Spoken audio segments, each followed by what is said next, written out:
کچھ مسائل بولتے ہوئے مجھے خود ایک دماغ پہ بوجھ ہوتا ہے.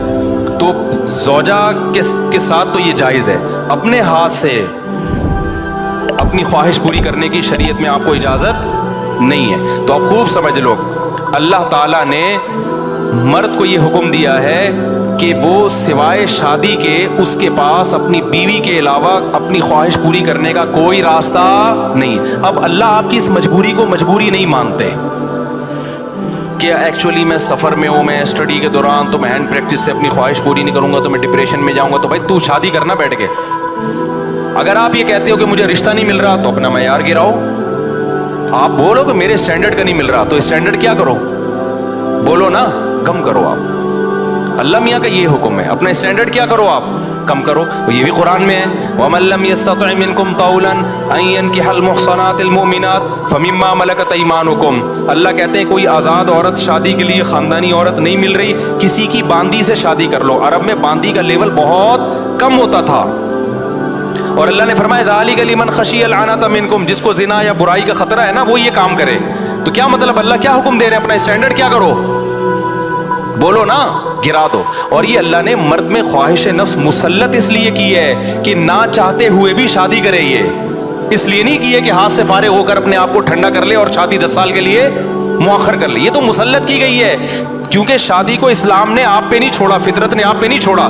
ہم اور آپ پہ چھوڑا ہوتا تو ہم 50-50 سال کے ہو کے بھی نہیں کر رہے ہوتے. جو کام انسانیت کی بقا کے لیے ضروری تھا نا, اللہ نے وہ ہمارے مشورے پہ نہیں. اللہ چاہتے ہیں کہ نسل بڑھے, تو اس لیے یہ چیز اللہ نے مسلط کر دی ہے کہ لوگوں سے اللہ مشورہ نہیں لیں گے کہ ایکچولی آپ کو کرنی چاہیے کہ نہیں کرنی چاہیے.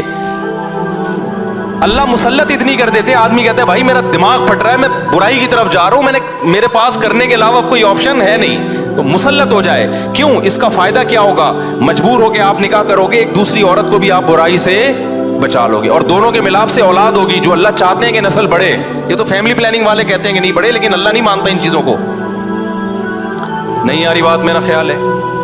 تو یہ فطرت نے مسلط کی ہے. تو اگر ہم مجھ زنی کی اجازت دے دیں تو اس فطرت جو آپ سے چاہ رہی ہے آپ اس کے اگینسٹ چلنا, بولو نا, شروع. مثال کے طور پر فطرت آپ کو بھوک لگاتی ہے روٹی کی, کیوں لگاتی ہے, چوری کر کے کھاؤ. اس لیے نہ چاہتے ہوئے بھی آپ کمائیں, کاروبار کریں یا ملازمت کریں. اس ملازمت کرنے سے کیا ہوگا, صرف آپ کو فائدہ نہیں ہوگا, آپ کے باس کو فائدہ ہوگا, اس کا بزنس چلے گا, اس کے بزنس چلنے سے لوگوں کو فائدہ ہوگا. تو یہ سب چیزیں ایک دوسرے سے کیا ہیں, لنک. آپ کو بھوک لگ رہی ہے, اسلام کہتا ہے آپ حلال طریقے سے کما کے کھاؤ. آپ کہہ رہے تھے میں نہیں کما رہا, جب بھوک لگے گی نا ٹائٹ تو آپ کمانے پر کیا ہوگے, مجبور. پھر آپ بزنس کرو گے, اس بزنس سے آپ کو بھی فائدہ ہوگا اور قوم کو بھی فائدہ. تو کچھ کام قدرت ہم پہ مسلط کر کے کرواتی ہے تاکہ لوگوں کو اس سے کیا ہو جائے, فائدہ, ہمارے نہ چاہتے ہوئے بھی فائدہ ہو جائے.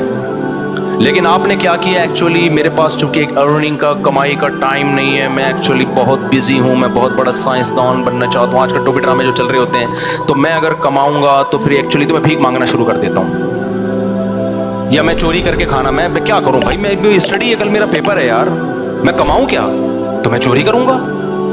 چوری کرنے سے کیا ہوگا, پیٹ بھر جائے گا, ڈاکٹر کہے گا کہ آپ کے وٹامن سارے پورے ہو گئے ہیں. جس مفتی نے کہا تھا چوری نہیں کرو, وہ آپ کی صحت برباد کرنا چاہ رہا تھا.